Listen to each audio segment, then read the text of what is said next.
So another DIY project here, and involves cutting that shower board for our 1970 Ideal travel trailer.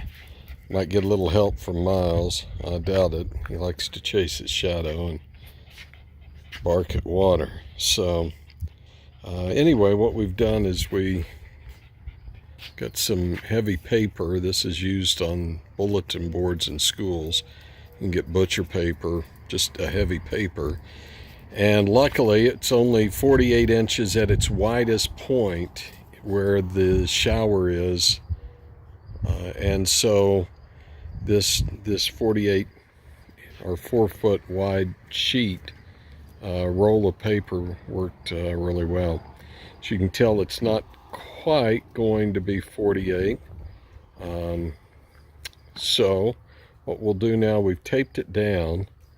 I'll go ahead, go around, and I'll trace it with just a Sharpie.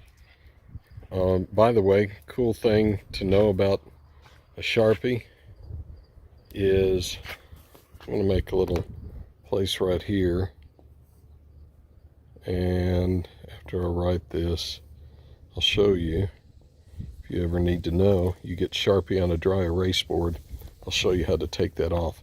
That'll be in the next episode though, so it's a little teaser for you. So anyway, we'll get a jigsaw after we've drawn out our line here, our outline. We'll get a jigsaw, cut this, and hopefully it will fit into that 1970 Ideal travel trailer, which is kind of off in the background there behind me. All right, see you next time.